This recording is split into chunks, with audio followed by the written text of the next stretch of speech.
In the last lecture, we talked about this problem of false memories. And to my mind, that seems to be the biggest problem with the memory theory of personal identity. That we can imagine people having fake memories, and then, they're not really the same person as the person they seem to remember, but then we need some account of what's a real memory and what's a false one, right? And the problem is accuracy. The memory really reflects this person's life. That's decent, but it's not perfect, right? Because we can imagine, especially for public figures who have well-documented lives, we can imagine made-up, fabricated memories that really do reflect the facts of this person's life, right? If you are an obsessively documented public person, a celebrity, an important figure, people might read about your life and they might know the details. They might make up memories that are really accurate, right? And just because a memory is accurate doesn't mean it's a real memory, right?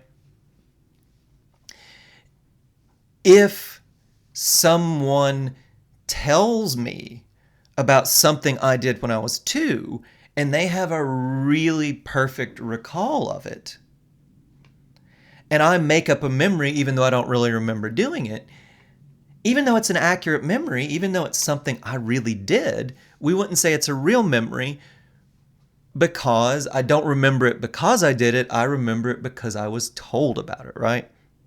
And that's even with something I did, right? If someone remembers being John Lennon and remembers accurate facts of John Lennon's life because they have obsessively read John Lennon biographies and watched documentaries on him, well, even if the facts they remember are accurate, that doesn't make them John Lennon, right? So then, we seem to need an account of real memory, and a lot of the accounts of real memory are going to seem to fall back on being the same person, being really the person you seem to remember being. Well, then we're back to square one because we need an account. It seems the memory account's not doing the work we wanted it to do. There's another problem with the memory account, and I don't want to just pile up on the memory account, but I think this one's worth talking about because it's really interesting and it might be really troubling. And that is the duplicate problem.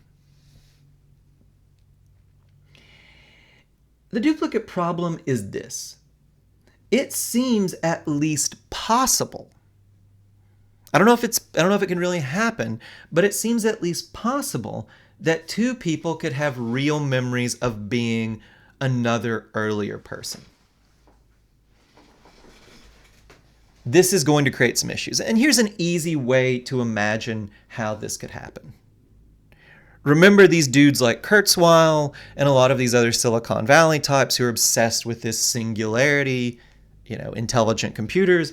They think this is going to be a great old thing because, people, or at least people who are sufficiently rich, will be able to scan their brains and have their consciousness downloaded to a computer. Well, but here's the problem, right? Computer programs can be copied. If I were clever enough, I don't know that I could actually do this, but I could copy every single thing on my current desktop to another computer. I could do that almost an infinite number of times, right? If that's all I wanted to do with my days, I could copy this thing over and over and over and over and over again, right? That would be a pretty boring way to spend your days, but I could do it, right? And in the past, when I've had to transfer computers, I've done this, I remember back when I was in grad school, show you how old I am, I had to transfer from one computer to the next. Big old coax cable from one to the other. I think it's a coax. Well, maybe I'm using the wrong term, but a big old cable from one to the other. Plug it in, run things, go drink my morning coffee, eat some breakfast because it's going to take a while. But lo and behold, programs downloaded from one to another. And I only did it to one because I only had one computer, one new computer.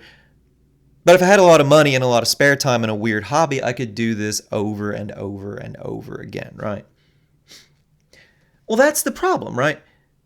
If we scan somebody's memories and personality and download it to a computer, it seems like, or download it to a robot, what's to stop us from doing it multiple times? If these Silicon Valley guys like Kurzweil get their dream and we can scan and download their consciousness, why can't we do it multiple times? And if we do it multiple times, if we scan someone's memories and personality and download it to two computers or two robot bodies, well, which one is really them? Now, one, I think, obvious answer, at least it seems obvious, one you might be tempted by, is to say, well, they both are, right? If we copy, or if Ray Kurzweil, for whatever reason, has his mind copied to two computers, two robots, they would both be him. Robot 1, Robot 2, if they have Kurzweil's personality and memories, are both him. Well, that seems intuitively correct. That seems like, all right, they have his memories. They both act like him. What's to say they're not him, right? Especially if, the original guy dies. What's the problem? Well, the problem here is that this seems to violate a pretty important logical rule. And that rule is the transitivity of identity. Well, what is the transitivity of identity? What in the world does that even mean?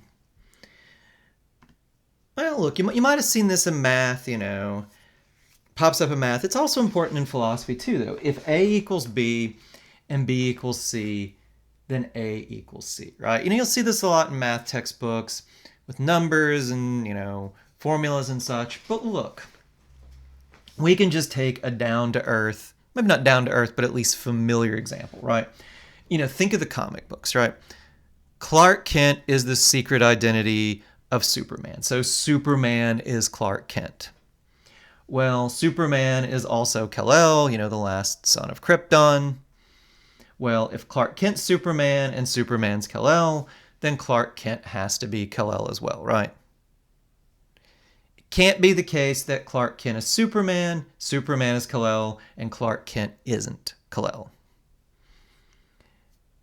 Logically, Clark Kent is Superman, Superman's Kal-El, then Clark Kent has to be Kal-El as well. Well, look, here's the problem. Suppose we download Kurzweil's memory to two robots. Then on the theory, the first robot, we'll call it Robo-Ray, and the second robot, call it Robo-Mond, are the same person. But that just seems crazy, right? If you have these two robots out wandering around, they're different robots doing different things, if you say they're the same person. Well, let's say that one robot goes and does something terrible and commits a murder. Would we then punish the other one for it? That seems nuts too, right? So, transitivity of identity, when you put it with the memory theory, says that these two robots are the same person, but that seems crazy, right? And if you deny they're the same person, but also hold that the memory theory is true, then you seem to have to deny the transitivity of identity, which also seems crazy. And look, if you don't like my science fiction example, this pops up in more down-to-earth ways. Suppose a 30-year-old remembers being a 10-year-old, and the 80-year-old remembers being the 30-year-old, but the 80-year-old does not remember being the 10-year-old, right? then the 10-year-old is the same person as the 30-year-old according to the memory theory, and the 30-year-old is the same person as the 80-year-old, but the 10-year-old is not the same person as the 80-year-old. I don't know if memory really works like this. Honestly, it seems like even people who have memory problems later in life tend to often remember early life pretty well. But I mean, at least it could, right? This also seems to be a problem because we're saying A is B and B is C, but A is not C. That's a huge problem, right? This is actually one of the oldest objections to the memory theory. John Locke, first philosopher to really push this theory, and the way this was pushed against him, they use an example of an old general, a young lieutenant, and a little boy, right? So you'll sometimes hear this called the old general problem. If you ever see a philosopher just say that, know that that is what they're getting at, that the memory theory seems to run afoul of this principle of the transitivity of identity.